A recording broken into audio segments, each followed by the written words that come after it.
Hi everyone, welcome back to the video and इस video में हम काफ़ी इंटरेस्टिंग एंड इम्पॉर्टेंट टॉपिक पढ़ने वाले हैं जिसका नाम है socialism in Europe and Russian revolution. Class ninth का है ये टॉपिक एंड हिस्ट्री का है बेसिकली। देखिए, सोशलिज्म यूरोप में कैसे फैला एंड रशिया में उसका क्या इम्पैक्ट था, इसके बारे में इस चैप्टर के अंदर दिया हुआ है। तो अगर हम बात करें तो देखिए जो सोशलिज़म है, ये आइडियोलॉजी पूरी सोसाइटी को एक समान समझती है। कहने का मतलब है कि सोशलिज़म के अंदर इंडिविजुअल प्रॉपर्टी, इंडिविजुअल बिजनेसेस को ज़्यादा प्रायोरिटी ना देके पब्लिक बिजनेसेस को, पब्लिक वेलफेयर पे ज़्यादा ध्यान दिया जाता है। So this is what socialism ideology mean, right. तो ये अगर हम बात करें कि उस टाइम पे जो यूरोप था उस वो 3 ग्रुप्स के अंदर बटा हुआ था, which is liberal, radical and conservative. तो जो लिबरल्स थे वो चाहते थे कि जितने भी लोग हैं उनको right to freedom, right to vote, liberty हो हर चीज़ करने का, ठीक है। एंड कोई भी पार्टी पर्टिकुलरली या कोई इंडिविजुअल उन पे कंट्रोल ना कर सके। उसी तरीके से जो रेडिकल्स भी थे, ये चाहते थे कि हो सोशलिज्म जैसी आइडियोलॉजी अप्लाई हो, लेकिन उसकी सरकार बने, उसकी पार्टी बने जिसकी पॉपुलेशन मेजॉरिटी में है। कहने का मतलब है कि जैसे पहले के टाइम पे ज़्यादातर क्या होता था कि जो पीसेंट्स होते थे, mostly all over the world, अगर रूरल एरिया की हम बात करें तो पहले तो अर्बन एरियाज़ इतने होते नहीं थे। वो तो जब इंडस्ट्रियल रेवोल्यूशन देखने को मिला दुनिया के अंदर, या फिर और भी जब टेक्नोलॉजीज़ डेवलप्ड हुई, जब लोगों ने पढ़ाई के इंपॉर्टेंस को समझा, तब जाके अर्बन सिटीज़ कहीं बसना शुरू हुई थी, राइट। पर उससे पहले all over the world, not just in India, हर जगह पे ज़्यादातर रूरल एरिया ही था और एक ही कॉमन ऑक्यूपेशन परफॉर्म किया जाता था लोगों के द्वारा, विच वॉज फार्मिंग। तो जो रेडिकल्स है वो ये कह रहे थे कि जिसकी मेजॉरिटी है पॉपुलेशन में, उनका जो है सरकार बननी चाहिए। रेडिकल का ये कहना था। और लिबरल्स कह रहे थे कि irrespective of anything, irrespective of whether you come from clergy, nobility और थर्ड स्टेट, सबको इक्वल राइट मिले और सरकार सबके लिए बने जो कि उनके वेलफेयर के लिए काम करे। लेकिन रेडिकल्स का कहना था कि जो पॉपुलेशन मेजॉरिटी में उनकी गवर्नमेंट बने, तभी वो उनके दुख को या उनकी प्रॉब्लम्स को ज़्यादा अच्छे से एड्रेस कर पाएगी, समझ पाएगी। और जो कंजर्वेटिव थे ये भी चाहते थे कि यही सेम प्रोसेस हो, मतलब सरकार ऐसी बने जो कि लोगों को, जनता को समझे और उनके वेलफेयर के लिए काम करे, सिर्फ कुछ पर्टिकुलर क्लास के लिए काम ना करे जैसे क्लर्जी और नोबिलिटी के लिए, बल्कि थर्ड स्टेट के भी मुद्दों को समझे, उनके लिए भी काम करे वगैरह वगैरह। लेकिन इसके कंजर्वेटिव के अंदर एक प्रॉब्लम ये थी कि जो कंजर्वेटिव्स थे ना, ये कहते थे कि ये जो चेंजेस हैं वो धीरे धीरे हो, ताकि हम इसका इम्पैक्ट जो है वो स्टार्टिंग से ही देखते रहें कि कैसे इम्पैक्ट हो रहा। अभी ये नहीं कि हमने एक आइडिया बना लिया कि भाई इस कंट्री में, रशिया में डेमोक्रेसी इस्टेब्लिश होनी चाहिए या कम्युनिस्ट पार्टी आनी चाहिए, और आज डिसाइड किया शाम को बैठ के पार्लियामेंट के अंदर, और रात कल अनाउंस कर दिया कि now Russia is having a communist party system और Russia is having a democratic kind of government and whatsoever, जो भी है। तो ऐसे नहीं करे, ये चाहते थे कि धीरे धीरे हो, राइट। और ताकि उसका इम्पैक्ट हम देखें और कोई जल्दबाजी में फिर से गलत डिसीजन ना लिया जाए।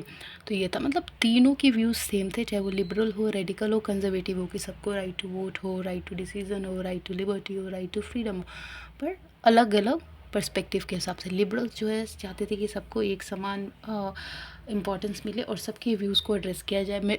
रेडिकल भी यही चाहते थे, लेकिन वो चाहते थे कि जिसकी पॉपुलेशन ज़्यादा है, मेजॉरिटी में, उनकी सरकार बने। और कंजर्वेटिव भी ये चीज़ चाहते थे कि सरकार जो है आम जनता की ही बने, क्योंकि ज़्यादातर लोग, आम जनता जो थी, उनकी प्रॉब्लम्स को एड्रेस नहीं किया जाता था जो किंग्स वगैरह होते थे उनके द्वारा। पर स्लोली स्लोली ये रूल इस्टेब्लिश हो, ये था डिफरेंस इनके बीच में। तो यही तीनों जो है आगे socialism in Europe and Russian revolution के अंदर मेन रोल प्ले करने वाले हैं, ठीक है। तो लिबरल्स जो थे उन्होंने right to vote, right to property की भी डिमांड की थी लोगों के लिए। फिर 24 अक्टूबर को बहुत ज़्यादा रशिया में हलचल हो जाती है, सारा माहौल ख़राब हो जाता है, काफ़ी बवाल हो जाता है। तो जो बोल्शविक पार्टी होती है उसमें लेनिन जीत जाता है। Lenin is a ruler king in Russia, ठीक है। तो जो लेनिन का मतलब मोनार्की वहाँ पे समझ सकते हैं आप, क्योंकि ज़्यादातर जो पावरफुल लोग होते थे, क्लर्जी या नोबिलिटी, उन्हीं में से कोई सरकार उनकी बनी रहती थी और वही रूल करते थे। तो बोल्शविक पार्टी जो थी रशिया के अंदर, उसके अंदर लेनिन ने जीत लिया था, ठीक है, इलेक्शन। तो फिर जो रशियन कम्युनिस्ट पार्टी बनाई गई थी 1917 नवंबर में।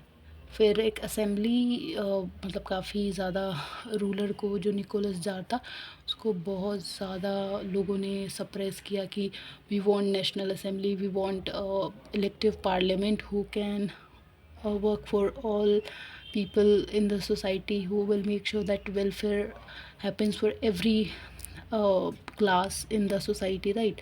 तो ये उनका कहना था। तो जो नेशनल असेंबली है वो बना दिया था, लेकिन उसके बाद उसको डिसमिस कर दिया था। फिर वन पार्टी स्टेट इस्टेब्लिश किया गया रशिया के अंदर, और सिविल वॉर देखने को मिले काफ़ी हद तक।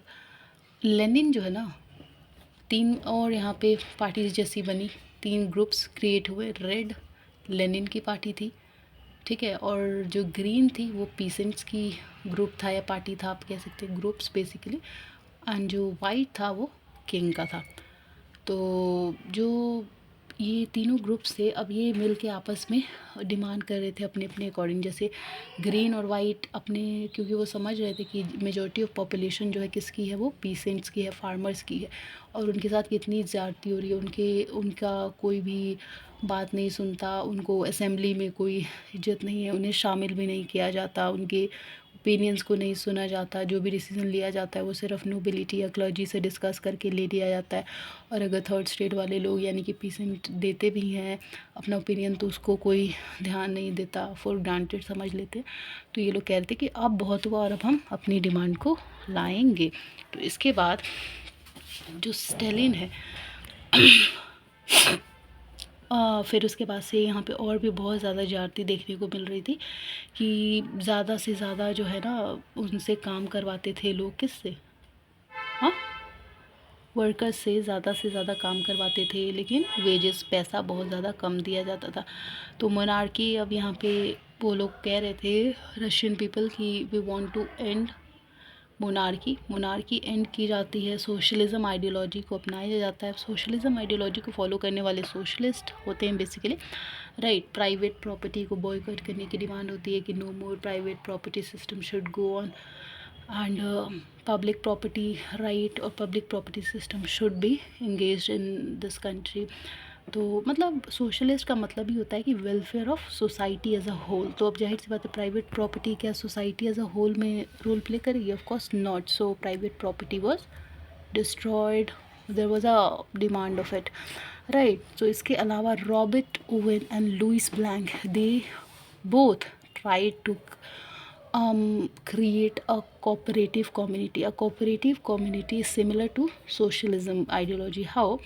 See, socialism डिमांड करता है कि प्राइवेट प्रॉपर्टी ना हो, या मोनार्की इस्टेब्लिश ना हो, या राइट टू वोट मिले, राइट टू प्रॉपर्टी मिले, राइट टू पब्लिक प्रॉपर्टी मिले बेसिकली। और जो थर्ड स्टेट के लोग हैं उनको भी अपना ओपिनियन रखने का अधिकार हो।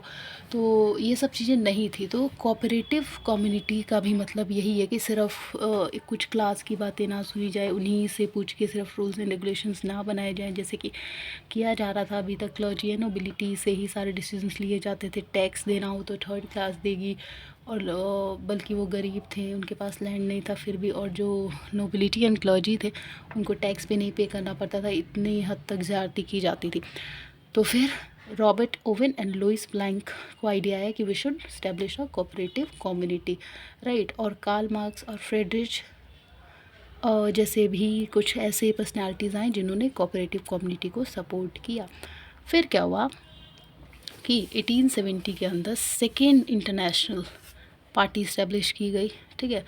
और जर्मनी में सोशल डेमोक्रेसी पार्टी बनाई गई, ब्रिटेन में लेबर पार्टी बनाई गई। मतलब अब पहले जो था डिसाइड किया गया था कि रशिया के अंदर कोई भी पॉलिटिकल पार्टी नहीं होगी। अगर 1914 से पहले कोई भी पार्टी है तो that will be considered as illegal party, right. So अब यहाँ पे काफ़ी सारी, हर जगह जो यूरोप की कॉलोनीज़ थी वहाँ पे पार्टीज़ बन रही थी। जैसे जर्मनी में सोशल डेमोक्रेटिक पार्टी, ब्रिटेन में लेबर पार्टी, फ्रेंच मतलब फ्रांस में सोशलिस्ट पार्टी, राइट।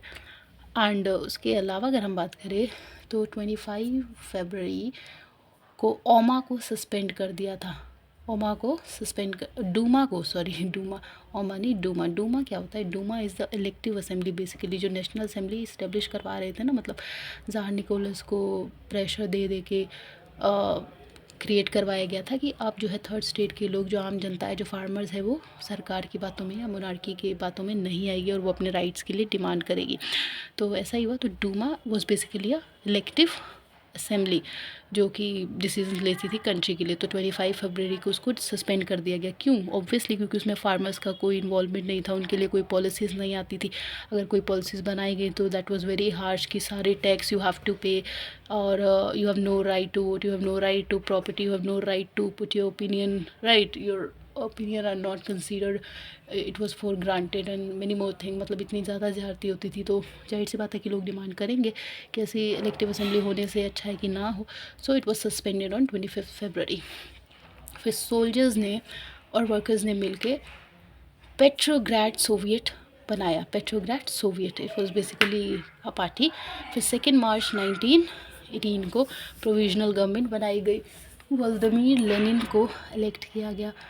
3 डिमांड्स रखी व्लादिमीर लेनिन ने, ठीक है, क्या, जिसको अप्रैल थीसिस भी कहा जाता है। याद रखिएगा कि जब डूमा सस्पेंड हुआ उसके बाद व्लादिमीर लेनिन की पार्टी मतलब व्लादिमीर लेनिन को इलेक्ट किया गया था। तो उन्होंने 3 डिमांड्स रखी थी आते ही, उसको अप्रैल थीसिस भी कहा जाता है। तो क्या थी वो डिमांड्स? वो डिमांड से कि declare war be brought to what, declare war brought to close, कि जो वॉर डिक्लेयर किया गया उसको क्लोज कर दिया जाए। लैंड ट्रांसफ़र टू पीसेंट, जो भी लैंड थे पहले उसके मालिक कौन थे? नोबिलिटी एंड क्लर्जी, कि उसको आप ट्रांसफ़र कर दो पीसेंट्स को, ठीक है। और बैंक्स को नेशनलाइज कर दो, सबसे ज़्यादा इंपॉर्टेंट। ये हमारी कंट्री में इंदिरा गांधी ने भी काफ़ी, जब नेशनल इमरजेंसी का टाइम था तो 14 बैंक्स को उन्होंने भी नेशनलाइज़ किया था। नेशनलाइज होने से क्या था कि पब्लिक का कंट्रोल हो जाएगा, मतलब गवर्नमेंट डायरेक्टली उसको रूल करेगी। तो ऐसा कुछ सीन था। तो क्या थे वो 3 डिमांड? कि जो वॉर चल रहे हैं उसको क्लोज, लैंड्स नोबिलिटी और क्लर्जी से लेके पीसेंट्स को दो, क्योंकि उनकी ज़रूरत है, उनका हक है, ताकि वो अपने लिए अपना रोज़ी रोटी कमा सके, प्रोडक्शन कर सके, क्रॉप्स उगा सके। और तीसरा, बैंक को नेशनलाइज कर दिया जाए। तो ये काम किया था व्लादिमीर लेनिन ने।